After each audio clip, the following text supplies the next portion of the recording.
my friends, my name is Emily. Welcome back to my channel and welcome to this month's reading wrap up for March. I read 6 books this month. I got really into it in the middle of the month. I read 3 books in like a week and then I fell off and I did not read anything since then. But we have some good ones this month. Some really cool favorites. Let's get into it. So I wanted to mix up my reading in the beginning of the month and I started it with a manga. It was Spy Family Volume 3. I love this series so much. I gave this an automatic 5 stars. If you didn't know, this is a series about a family that all have their own little secret identities. Like she's an assassin, he's a spy, the little girl is telepathic, right? They're all living in this family to act like a normal family. I just love how the plot almost has a darker tone, but it's so sweet because like of the familial aspect, and there's new characters being introduced. It's just so good, and I need to read the next one, but I don't have it, so 5 stars. Then I read The Bookish Life of Nina Hill, which I also gave 5 stars. This is about Nina, who's living her own nice little bookish life. She reads books, she works at a bookstore, she loves the whole tropey business, right? It's her and her mother, but she was never very close with her mother. She's come into a new inheritance of a family that she never knew she had, her father's side, who she never met, and it's this giant family, and she has a part in his inheritance even though she'd never met them before. On top of that, she also has a little love story with a trivia rival because she loves doing trivia and he's from a rival team. And I really enjoyed this book. I felt like it really encapsulated the feeling of a small town vibe set in a big city, but it's characters that you grow to know and grow to love. You get invested in the main character, Nina Hill, and you want her to fall in love, you want her to have a happy ending.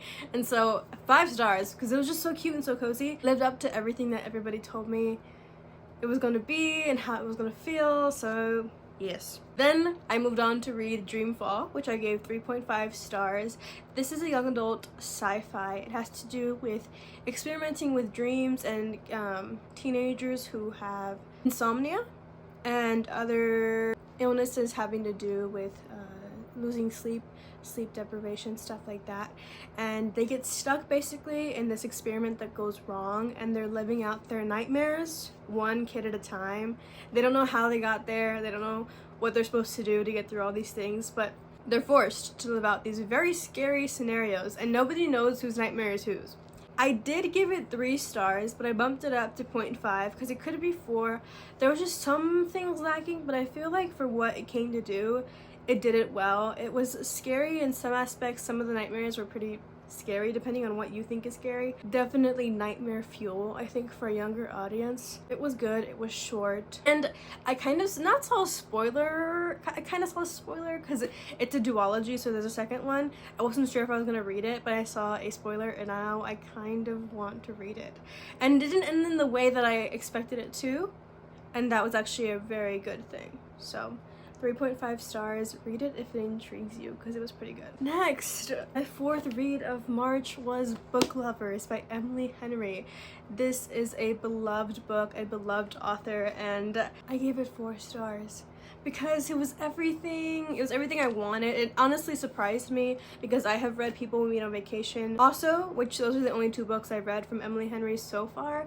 I loved People We Meet on Vacation, but not as much as I expected to. But with Book Lovers, I loved it more than I expected to. We have Charlie and Nora, who are also a bit of a rival relationship. They work in the publishing business, but Charlie's more of an editor. Yes. She goes on a trip to a very small town. The setting of a book that she actually helped publish. She goes with her sister to just try to reset. She feels as if she's the main character that gets left behind by all the boys and all the guys that leave the big city for the small town girls. That's who she feels she is. And so she's like, let me go get a taste of the small town life, meet some people, meet a lumberjack, really. So she goes and she realizes that this small town is not what the book portrayed at all. It is not cutesy, in fact. There she runs into Charlie and romance ensues, but also there's a finding of oneself and looking into past trauma having to do with her family and with her mom and how that made her be who she is now. I really, really enjoyed it. It gave me like Stars Hollow from Gilmore Girls, just darker.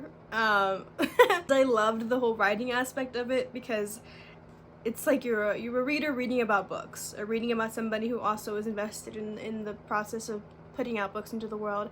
I had a fun time. 4 stars. Then I decided to pick up a different shift in the genre and pick up a young adult fantasy, All of Us Villains by Amanda Foody and Christine Lynn Herman.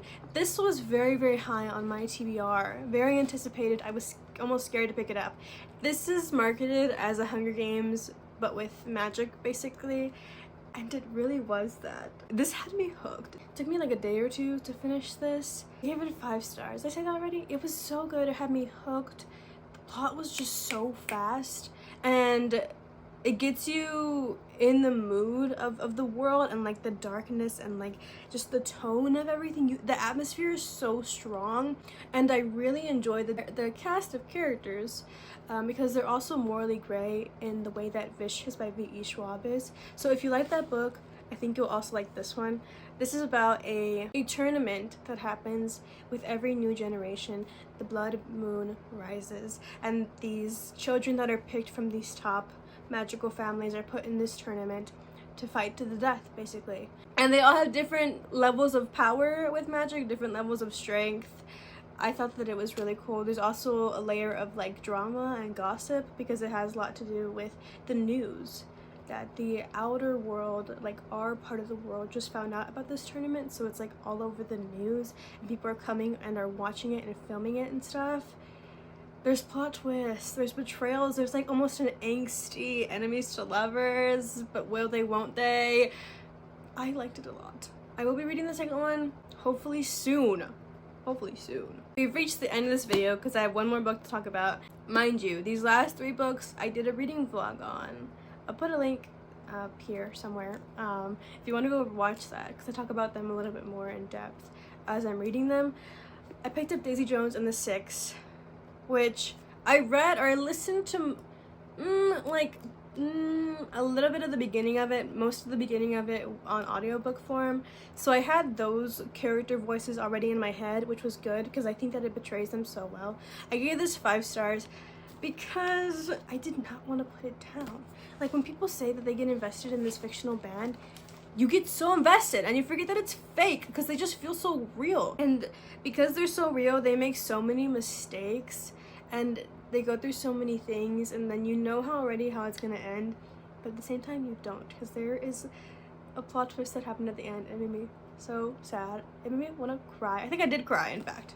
I think I did cry because it's like this band is a family, but such a toxic one sometimes, and even the real families in here are toxic, and people fall in love that should not fall in love, and these lines that are said, I'm like, oh my gosh, this is so intense. It was a roller coaster. I give it 5 stars, like I said, I think already.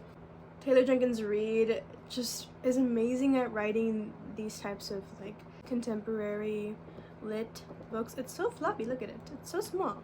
It was good. I think I've watched like 1 or 2 episodes of the show though, because I've seen so many edits. It feels like I've already watched it. So yes, friends, those are all 6 of the books that I read last month in March. Let me know if you found any new favorites, any new 5 stars, if you read any of the ones that I read this month. That would be pretty cool. And I'll see you somewhere else on the internet. Bye!